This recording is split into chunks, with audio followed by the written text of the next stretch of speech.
తెలంగాణ రాష్ట్రంలో మీకు తెలుసు సివిల్ సప్లైస్ డిపార్ట్మెంట్లో జరిగినటువంటి కుంభకోణం. గౌరవ మంత్రివర్యులు ఉత్తమ్ కుమార్ రెడ్డి గారు పత్రికా సమావేశంలో ఏ ఒక్కటి కూడా నిజం చెప్పలేదు, ఏ ఒక్క ఆరోపణను కూడా తను ఎత్తుకొని మాట్లాడలేదు. జవాబుదారితనం లేకుండా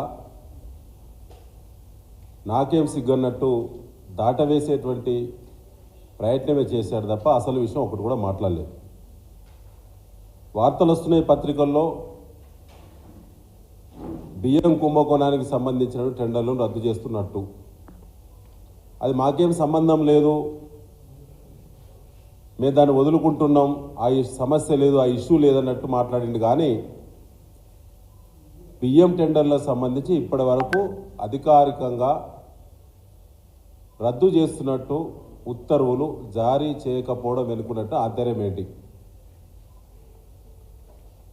ఇప్పటివరకు బియ్యం కుంభకోణానికి సంబంధించినటువంటి టెండర్లను రద్దుపరచలేదు.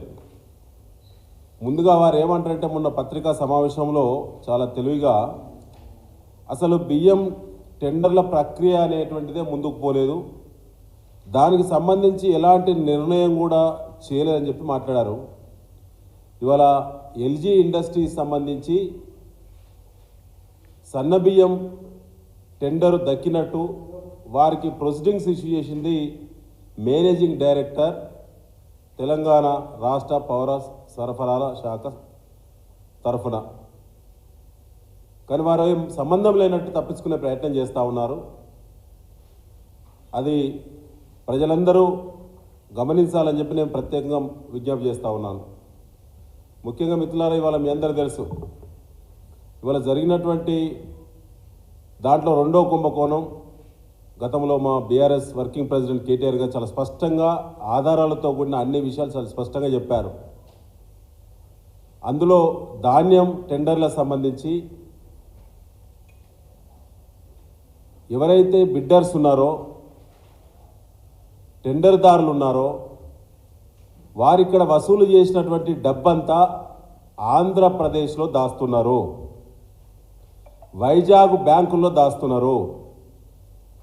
ఇక్కడ ప్రతి క్వింటాల్కి 230 రూపాయలు అదనంగా వసూలు చేసి ఆ డబ్బు మొత్తాన్ని కూడా వైజాగ్లోని వివిధ బ్యాంకుల్లో కొత్త ఖాతాలు తెరిచి డబ్బులు డైరెక్ట్గా అక్కడికి పంపిస్తున్నారు. దాని వెనుక కాంగ్రెస్ పార్టీ ఉన్నది. హైదరాబాద్ టు వైజాగ్, వైజాగ్ టు ఢిల్లీ, దీని వెనుక కాంగ్రెస్ ప్రభుత్వ పెద్దలున్నారు.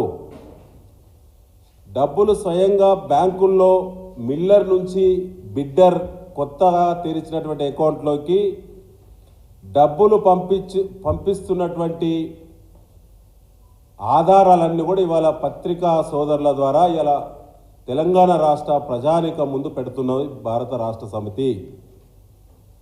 ఇంత బహిరంగంగా అన్ని రకాల నిజాలు, అన్ని రకాల ఆధారాలు ఇవాళ పౌర సరఫరాల శాఖ పిలిచినటువంటి టెండర్ ధర కంటే అదనంగా డబ్బులు వసూలు చేస్తూ మిల్లర్ల ద్వారా బిడ్డరు వైజాగ్లో ప్రత్యేక ఖాతాలు తెరిచి బ్యాంకుల్లో ఈ డబ్బులు ఈ విధంగా దోపిడీ చేస్తుంటే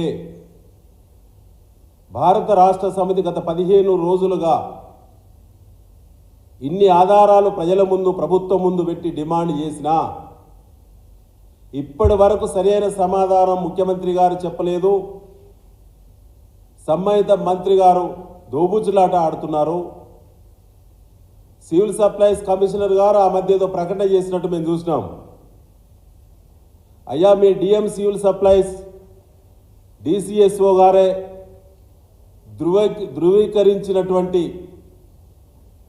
ధృవీకరిస్తేనే ఈ నగదు బదిలీ జరుగుతున్నది.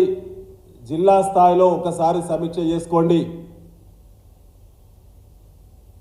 సివిల్ సప్లైస్ వ్యవస్థను మొత్తం నిర్వీర్యపరిచి మొత్తంగా ఇవాళ తెలంగాణ రాష్ట్రంలో ఎంఎస్పీ ఆపరేషన్స్ ఎత్తివేసే కుట్ర చేస్తుంది కాంగ్రెస్ పార్టీ. మద్దతు ధరకు ప్యాడీ కొనుగోలు వ్యవస్థ పైన దీని ప్రభావం పడతా ఉన్నది. కేంద్ర ప్రభుత్వం దగ్గర ఎఫ్సిఐ దగ్గర మన క్రెడిబిలిటీ మొత్తం కూడా దిగజారిపోతున్నది. ఇవాళ బ్యాంకులు కూడా రుణాలు ఇచ్చే పరిస్థితి లేదు. మద్దతు ధరకు రైతుల దగ్గర ధాన్యం కొనుగోలు చేసి సకాలంలో డబ్బులు చెల్లించే పరిస్థితి లేకుండా ఇవాళ కాంగ్రెస్ పార్టీ వైఖరి ఉన్నది. ఇవాళ ముఖ్యమంత్రి రేవంత్ రెడ్డి గారు కేరళ పోతాడు, ఉప ముఖ్యమంత్రి గారు ఆర్థిక శాఖ మంత్రి. ఇన్ని వేల కుంభకోణం రాష్ట్రంలో హాట్ టాపిక్గా ఉంటే వారు పంజాబ్ పోతారు. ఉత్తమ్ కుమార్ రెడ్డి గారు సంబంధిత మంత్రి గారు దేవుల చుట్టూ తిరుగుతాడు. ఇవాళ సగం క్యాబినెట్ తెలంగాణ రాష్ట్రంలో లేదు. కానీ రైతులను మాత్రం ఇలా విచ్చలవిడిగా లాఠీచార్జ్ చేసి విత్తనాలు అడిగినటువంటి, పత్తి విత్తనాలు అడిగినటువంటి, జీలుగ విత్తనాలు అడిగినటువంటి రైతులను, నోరు లేని రైతులను ఇవాళ లాఠీ చార్జ్తో తీవ్రమైనటువంటి గాయాలు చేసి ఆదిలాబాద్లో ఈ ప్రభుత్వం తమ యొక్క వైఖరిని చాటుకున్నది. దశాబ్ద కాలమైంది తెలంగాణ రాష్ట్రం వచ్చి. రేపు 3-4 రోజులు అయితే మనం దశాబ్ది ఉత్సవాలు జరుపుకునేటువంటి పరిస్థితిలో ఇవాళ ఉన్నాం. దశాబ్ద కాలంగా ఎన్నడూ కూడా లేని సరికొత్త సీన్ తెలంగాణ రాష్ట్రంలో మొట్టమొదటి లాఠీ చార్జిని కాంగ్రెస్ పార్టీ దశాబ్ద కాల కానుకగా తెలంగాణ రైతులకు ఇవాళ ఆదిలాబాద్ కేంద్రంగా అందించింది కాంగ్రెస్ పార్టీ. ఇవాళ విత్తనాలకు ప్రణాళిక లేదు, సీజనల్ క్రాప్స్ మీద అవగాహన లేదు, పంటలకు సంబంధించినటువంటి అసెస్మెంట్ లేదు, ఎరువులకు సంబంధించిన అవసరాల మీద శాస్త్రీయమైనటువంటి సమీక్షలు లేవు. ఇవాళ ఏ పంట ఎంత విస్తీర్ణంలో వేస్తారో ఇవాళ దానికి సంబంధించినటువంటి వ్యవసాయ శాఖ క్షేత్రస్థాయి అధికారులు రైతులకు అవగాహన కల్పించే అవకాశం లేదు. కానీ ఇవాళ భారత రాష్ట్ర సమితి తీవ్రంగా ఖండిస్తూ ఉన్నది.